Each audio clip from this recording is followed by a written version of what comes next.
In late June, Mimi passed away at age 92 after a battle with cancer. She had been diagnosed last year and undergone various chemical and radiation treatments, but when signs of it persisted, she personally made the call to stop treatment and let it run its natural course. She had been relocated to a family vacation spot in spring due to COVID, and spent the last few months of her life surrounded by family, both caring for her, keeping discomfort at a minimum, and keeping her company. Many members of the extended family drove or flew in to see her one last time, and as I was closer by, I visited several times for conversations, lunches, and our final viewing with Hair Love. She stayed in high spirits and was happy to be in a place that she loved with people she loved. So outside of the quarantine, she had a good set of circumstances to spend her final few months in. Obviously, I did a short, narration-free video a while back letting viewers of this channel know about her passing. But afterwards, I still wanted to do a little more to give her a proper send-off. Her videos have brought so much joy and touched so many hearts that doing something more personal and thought out felt the only right way to close the book on things. Now, to be totally honest, there were 2 more viewings before Hair Love that I have recorded but haven't edited or uploaded. Those being Guardians of the Galaxy 2 and The Sandlot.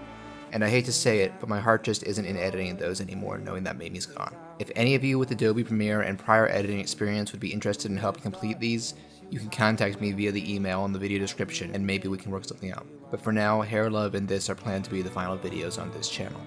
Now, if you haven't seen ProZDS, I Asked My Grandma to Name Smash Ultimate Characters video, pause this video and go watch it right now. It's only 30 seconds long, it's hilarious, and I can't 100% say it came about because of Mimi's original Smash video, but the timing lines up pretty well. I actually showed this to Mimi, and while she was making some scoffing noises at first due to the language, keep in mind she thought saying shut up was super offensive, by the end when he's just rattling off all that info as the grandma and getting angry, she was legit howling. She loved it. The Christopher Nolan Batman trilogy. This was actually the only non-Marvel superhero stuff we watched. I meant to get to Wonder Woman and maybe to the original Tim Burton Batman at some point, but I had to remind her both during it and every Marvel movie afterwards. I would say to her, so I know he told you all these superhero movies are connected in the same world, but this is the exception. This is just its own thing. I was also admittedly worried that with how dark, tense, and violent this series gets, it might be too much for her, but I love this trilogy, and Dark Knight in particular, it's in my top 3 favorite films ever. I adore it. So I wanted to give this a shot with Mimi, and I'm glad I did, because she didn't take any big issues to those things, and she loved all 3. And hot take, Rises was her favorite, not Dark Knight. I think that she said she had an easier time following its plot and themes than the other 2. A Monster Calls, a very underrated and beautifully moving fantasy drama that I highly recommend. Now, fun fact, Mimi was very familiar with and fond of Liam Neeson, who voiced the monster in this.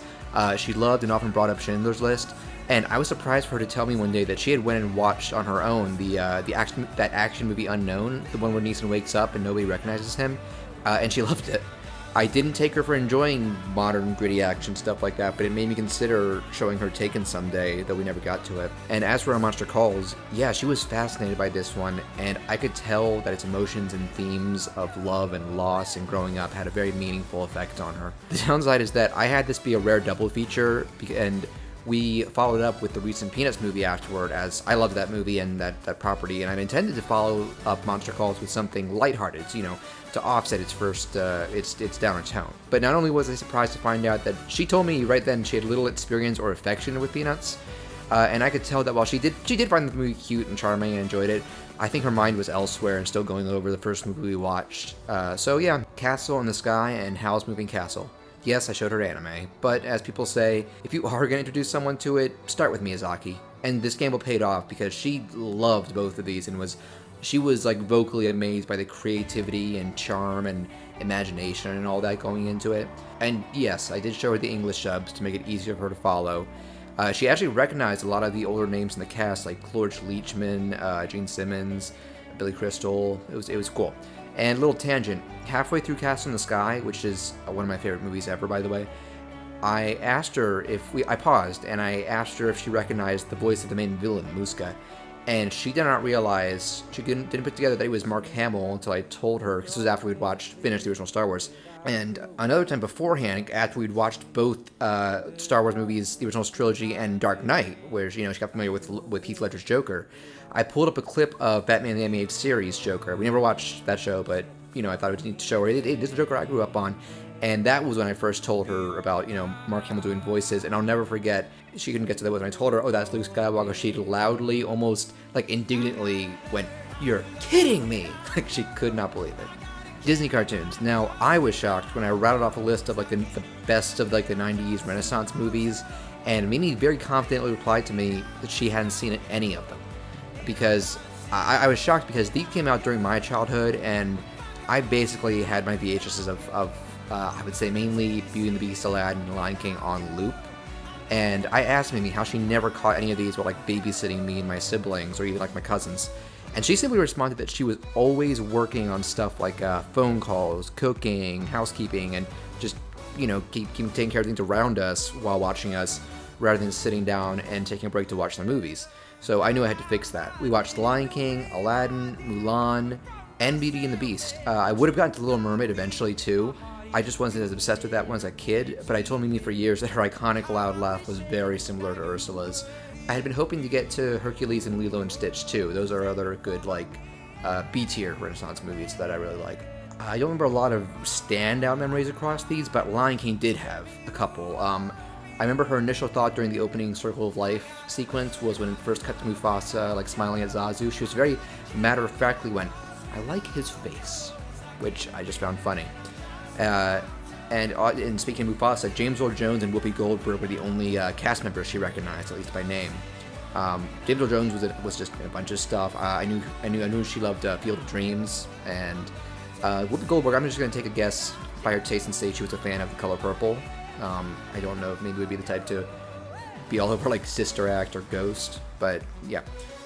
I think another thing that cracked me up about Lion King was she did a better job than I expected remembering and keeping track of all these, those African names for characters. She couldn't remember Scar's. She struggled with Scar. I remember at the end of the Elephant Graveyard scene, Simba goes home and it pans, it shows that Scar was watching, and she went, "Oh, there's the bad thing." She just, the one, it wasn't even a name. His name was an English word, and she just couldn't keep track of it, but she had fun with it.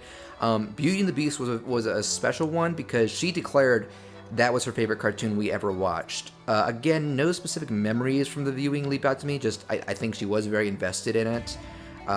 The characters, plot, and themes really struck her. She loved the music and the atmosphere.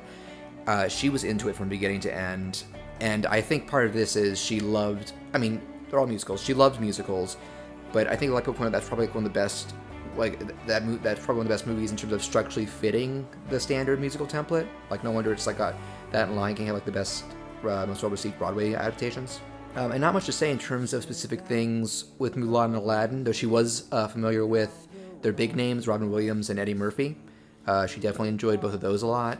And, actually a funny thing, when I was going over with her on her thoughts on Aladdin when we finished it, the thing I remember sticking out was, I was talking about liking the characters, and she just got really enthusiastic about Jasmine and was like, "She's so cute, John." So, make it that what you will. Modern Disney cartoons included Tangled, Frozen, and Big Hero 6.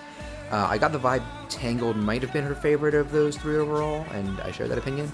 I could tell, though, she liked the character, she liked Big Hero 6 a lot, and especially I think Baymax really appealed to her. She was also among those who saw Frozen a couple years after it came out, and right when it was done, she was like, "I certainly liked it, but I don't get it. Why is it so big? Why is it this hype?" And I was like, "Yeah, maybe I see eye to eye with you on that one." I would have shown her Zootopia because I adore that movie. She actually went and saw that while it was out in theaters with some of her great-grandkids. She would take relatives to see movies all the time.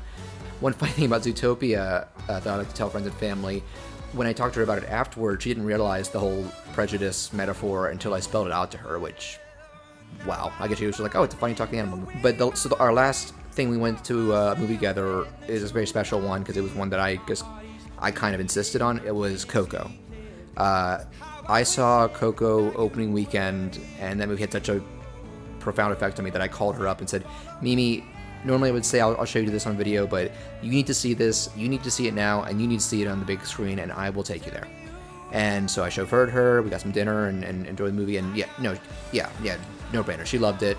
Got a little misty-eyed by the end, but wasn't, heavily teared up. She was definitely struck by it. But she actually seemed especially struck by the big twists. If you've seen the movie, I'm not going to get into the specifics, but you know that, the movie, the break between the second and third act drops, a pair of big twists on you that change everything, and she was gobsmacked by both of them, to the point that I remember when I was driving her home, she was more talking, going over and processing those twists than the rest of the movie. She wasn't ready. which was, I thought, really cute. As far as Pixar, we didn't do as much Pixar as I'd hoped, but I always meant to. I think that part of it was she had already seen The Incredibles, which is my favorite. I did show her Toy Story, if you remember, and meant to get to the sequels. I think we almost did Monsters, Inc. one day, and I believe that was a cousin visited with her kid and asked for something gentler, like Mulan. Like, I don't think much thing is that scary, but it was like some 4-year-old who already knew like Mulan, so there you go. So, and I showed her Inside Out. This was the exception where she had seen it in theaters with grandkids. That was when she had trouble following in terms of like the rules of the world and the theme. So I helped her understand it, and she liked it a lot more. But so we did some other non-Disney Pixar cartoons. Kung Fu Panda, the first one. Rise of the Guardians, underrated movie, and bet you didn't know its director went on to do Spider-Verse. Adventures of Tintin, also underrated. And my favorite movie ever, The Iron Giant. I recall bringing up with her after it or maybe even during it, how she lives through the stuff it plays on through its time period, like the Cold War, the paranoia caused by Sputnik and the arms race and all that. Pretty sure she found it really neat to see a modern cartoon focusing on that, shining a spotlight on that, because she lived it. Warrior, a really great and underrated sports drama revolving around brothers in an MMA tournament. She kept saying how much Tom Hardy gave her Rocky vibes since she liked that series, and I was thinking about trying to show her Creed someday too. Funny thing about this is this was the only movie we ever watched she just couldn't remember like a few months afterwards, and it stayed that way. I would remind her of the plot points and the characters and the setup and the ending, one of my favorite endings in a movie, no spoilers, but I was never able to jog her memory, and she really liked the movie, so I think maybe this is just because this is one of the only things we watched that was completely grounded in the real world. No superheroes, no cartoons, no singing. Les Miserables, the Hugh Jackman musical version. Now this is a special one because Mimi declared this movie afterwards. Well, I'm getting my head of myself. So I had seen this in theaters because I had both, in high school I had been on a crew of a high school performance play and loved it, and then also read the original book, also really good. Worth reading even if you're familiar with the musical, because there's a lot of stuff that didn't make it into the musical. And so I'd seen this in theaters and had really loved it. And Mimi and her husband back then, they were fans of it. They had seen it, performances of it, and they loved the play and the book too. And so it all felt like a no-brainer. And so I'm saying what was a special one was when this was done, Mimi turned to me and said, like, not uncertain, like, John, I think this is my favorite thing we've ever watched. So this became one of her favorite movies ever.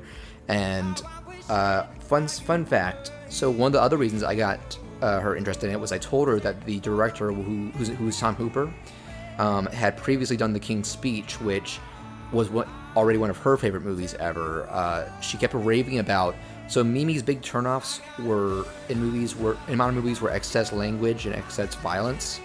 She doesn't like when you swear for no sake, and she loved King's Speech, the one scene that got an R rating where he's cussing as part of the therapy.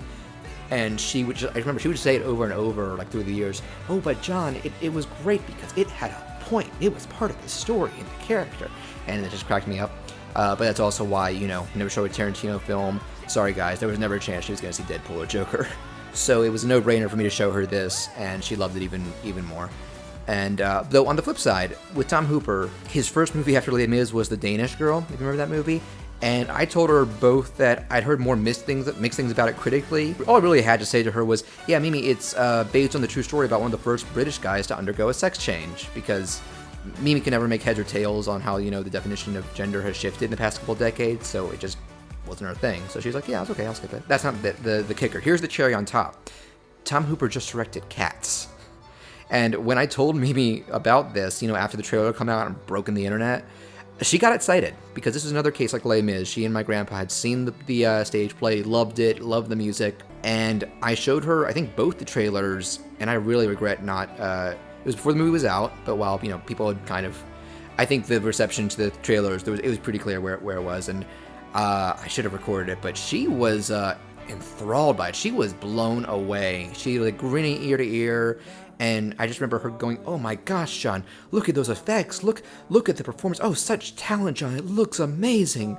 And eventually, I didn't say anything, but later I did tell her, post-release, like even critics and fans of the play were generally saying, like, visuals aside, people weren't considering a good adaptation of that show or a good movie, and I was going to skip it and wouldn't be showing it to her. She seemed disappointed, but understood, and who knows, maybe she would have been the one who loved it. It's Mimi. She had a lot of love in her.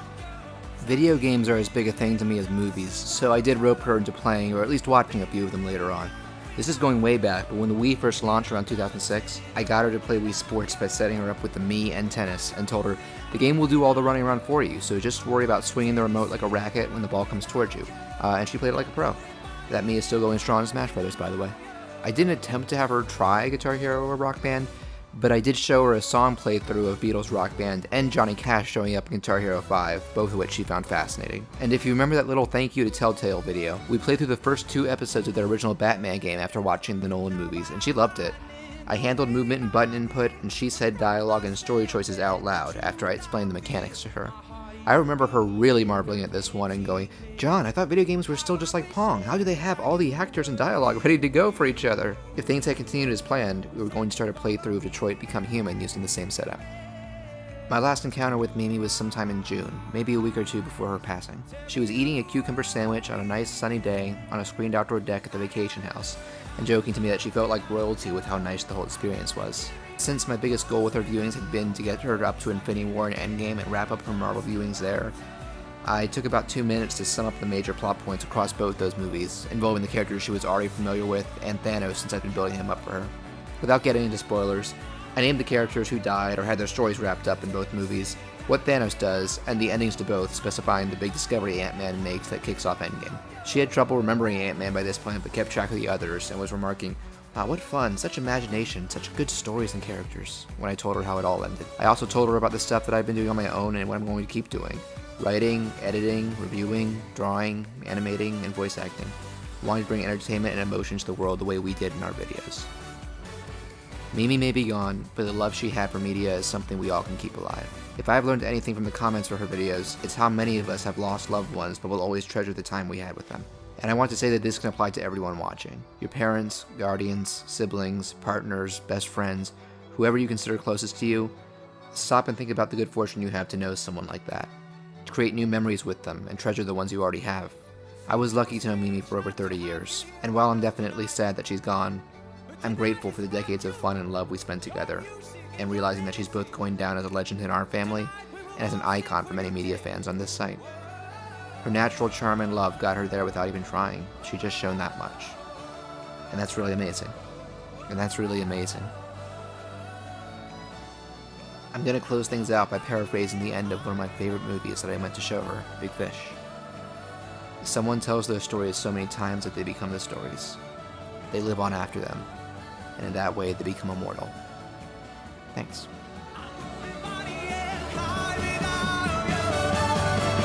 He's a liar.